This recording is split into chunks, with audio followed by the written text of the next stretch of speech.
I would like to give the floor to the Vice Minister, Mantas Slovienas, please. Thank you, colleagues, journalists. It's a great pleasure for me to announce the initiation of the second Future of Democracy Forum taking place in Vilnius, where 150 participants from almost 50 countries take place. It takes place back-to-back with World Liberty Congress, which is a gathering of pro-democracy activists, freedom fighters, independent journalists from 40 countries which are under authoritarian regimes, and quite a few of those participants have suffered repression, and part of them take place also in this forum. And the principal topics of the forum are, of course, dictated and shaped by the war in Ukraine, by Russia's aggression against Ukraine. And if last year we spoke about a sort of metaphorical frontline between democracy and autocracies, now a very tangible physical frontline opened, and not fully 1,000 kilometers from here we have actual battle for future of freedom and democracy on this continent taking place.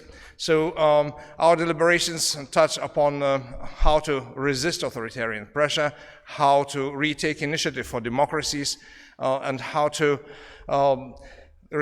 shape the response of democracies to the challenges which seem at the moment existential challenges for the survival of a rules-based world order. I'm very happy to be at this press conference with Rob Bashinski, who is Special Assistant to the President and National Security Council Senior Director for Democracy and Human Rights from the United States. Jonas Parela-Plessner, Executive Director of Alliance for Democracies, and Nicole Bibin-Sadaka, Executive Vice President of Freedom House. And I would like to give the floor to my colleagues, because while this forum on the future of democracy is addressing the issue of challenges which are sort of most vital for democracy in this region and beyond it, we are also working in harmony, in resonance with the Summit for Democracy announced by President Joe Biden. And today, together with my colleagues, we launched a cohort on resisting authoritarian pressure. This is an initiative of practical actions in four very important areas. To bring results before the next Summit for Democracy, which is scheduled for next year. And these areas are assisting political prisoners, giving shelter to democratic activists and independent journalists, resisting transnational repression, and withstanding economic coercion from authoritarian countries. These are four aspects in which we want to make democratic toolbox more efficient, more adequate to the quite huge tasks which lie ahead. So now I will give the floor to Mr. Robert Bashinski. Thanks, Mantas. And I want to just start out by saying thank you to the government of Lithuania for your hospitality and everything you're doing to support the cause of democracy. So as mentioned, my name is Rob Bashinski. I'm the National Security Council Senior Director for Democracy and Human Rights and Special Assistant to President Biden.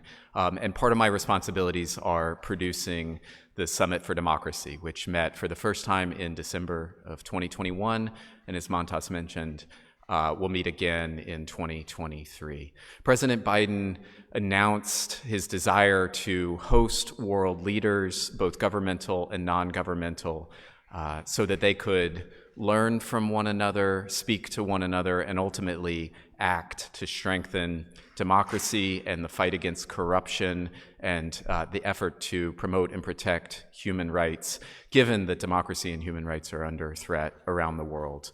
Our first Summit for Democracy was an effort to bring world leaders together, and we brought together over 100 governmental leaders together with activists and leaders in the business community so that they could make commitments towards action. The second Summit for Democracy will be about delivering on those commitments and the actions that were taken. As part of that effort, we announced that our partner governments and our non-governmental partners would be launching a series of what we call democracy cohorts on thematic topics that are critical to liberal democracy. So these are issues like empowering women and girls and contesting disinformation. And in the case of what the Lithuanian government has launched together with the Alliance of Democracies and Freedom House, resisting authoritarian pressure. Just couldn't be more happy that these groups and the government of Lithuania have come together and are really looking forward to seeing the practical solutions that they put out into the world on such an important topic. So thanks again for having me. Thank you, Mr. Robert Bashinski. Now we give the floor to the Executive Vice President at the Freedom House, Ms. Nicola Broussard. Thank you. It's a pleasure to be here representing the longest standing and oldest democracy organization in the United States, Freedom House. We are delighted to be in a country that stands so firmly and unwaveringly for democracy and to have such a wonderful host in the government of Lithuania. Delighted to partner with them on the cohort that they and we and the Alliance of Democracy will be leading. We're also very thankful for President Biden's leadership and his willingness to bring together leaders from governments that have democratic leadership, as well as democracy activists and business leaders around the world. It's extraordinarily important that we have coalitions of actors that believe in the same values working together around the world. We will be particularly working in depth with our two partners on the issues of transnational repression, which we know is a major problem where authoritarian leaders are reaching into democracies, they're reaching into other countries to go after their dissidents, to go after their opponents, and to harass and intimidate them outside of their own borders. We'll also be working quite significantly on political prisoners, because we know that in many countries, over 80 countries, there are governments that are holding political prisoners simply because they have chosen to ask for or exercise the freedoms that most of us enjoy every day. So it's important that we're moving towards action. We're thankful that we will have President Biden host the summit again at some point next year, and we look forward to having a significant amount of action between now and when we're gathered again. Thank you. Thank you. And to close up a round of statements, I will invite Executive Director at Alliance of Democracy Foundation, Mr. Jonas Parela-Plesner, please. Thank you. And let me also start by congratulating the Lithuanian government, particularly, of course, Vice Minister Mantas Adomėnas, who's been really working for this forum, but also in general, the way Lithuania stood up against authoritarianism, be it from authoritarian Russia and the war of aggression they conduct in Ukraine, but also with Belarus and with China. And that is, of course, something that has its cost, but I think it's been a really brave government that you have to sort of consistently sort of stood up. It also makes it these days that Vilnius is a sort of freedom town, that you see if you go around, you will meet not just opposition from Russia or Belarus that are here permanently, but also from Hong Kong, from Venezuela, from many other countries around the world that gather in Vilnius because they see this as a sort of capital of freedom. And I'm also, of course, delighted to be here with Rob Basinski from the White House. We have been with Alliance of Democracies Foundation, which is a foundation nonprofit out of Copenhagen, Denmark, set down by the former NATO Secretary General Anders Fogh Rasmussen, and actually as our inaugural speaker when we have a summit series called the Copenhagen Democracy Summit. Joe Biden, as then former vice president, was our inaugural speaker in 2018. So we're really happy and support to see the work as president as he's taking forward on behalf of democracies. The practical work with what was called the democracy cohort that we take together with Freedom House, with the Lithuanian government, in our case is around economic coercion. And I think it has a very strong link for and with Lithuania, because as you know, Lithuania has been subjected to this sort of completely unfair economic coercion by China because of expanding relations with Taiwan. And so what we want to do more in the cohort is to try to find a way that democracies together can counter this type of economic coercion. We've called it an economic Article 5 among democracies that takes inspiration from NATO, not to transfer the military to the economic area, but to transfer the solidarity, to transfer the deterrent over into the economic field so that democracies together could do more in a case like Lithuania to protect again this kind of economic coercion. So that's what we will be taking forward in this cohort and look forward to that cooperation. Thanks. Statements. Now we will be open the floor for the question. Yes, Banes, please. Hello, my question is for Mr. Robert. And will midterm results affect U.S. security policy in regards of the Baltic countries? And if it will, how? Thank you. Sure, thanks for that. I'll mention here what President Biden mentioned in his remarks to the American people last night as our midterm election results were rolling in. He said that Tuesday was a great day for democracy in the United States. In response to your question, no. Our expectation is that the outcome of the midterm elections is not going to impact U.S. policy towards Ukraine in the least. There's strong bipartisan support for all the actions we've taken to support the Ukrainian people and government and hold Russia accountable. So no, we don't expect any major change. The very same. We stand by our NATO allies, including the Baltic countries. We are the depth of our friendship and partnership couldn't be stronger than at this point, and we don't expect that to change in the least. Thanks. Thank you. Any more questions? I would like to ask you about special tribunal for investigate Russian possible crimes in Ukraine.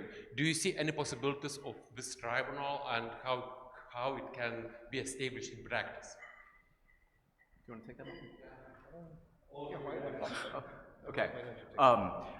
I think the most important thing to keep in mind is that the international community, including the United States, has been quite clear that those responsible for human rights violations and war crimes in Ukraine are going to be held accountable. We're taking action with our EU partners right now with respect to crushing sanctions, and we expect additional forms of accountability to come online in the years to come. The precise form that takes is still to be determined. We're supporting the government of Ukraine in terms of its national efforts to hold Russians accountable for their actions, and we're also supporting a full range of international actors, from the International Criminal Court to other bodies under the UN and the OSCE and so on.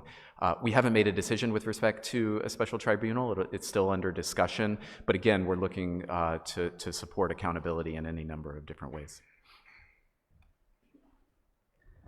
The precise scenario for establishing such tribunal is still under discussion and exploration. It's clear that the viable scenario would involve, on the one hand, Ukraine as the part which and Ukrainian courts involved in it, because this is the country which suffered the crime of aggression. It's a sort of it's a prosecuting sort of country, as it were. The element of the international courts, and that's to say possibly a location in Hague, in the Hague, and as well as United Nations mandates. So, but you know, these three elements is kind of define the parameters of the possible scenario for establishment of such a tribunal. But the precise formula and precise legal sort of algorithm for reaching this decision is still being explored in the EU under close consultation with the partners and clearly with sounding of support for such an initiative in the United Nations General Assembly. Thank you. Any more questions? So thank you for the journalists, thank you for our guests. Thank you.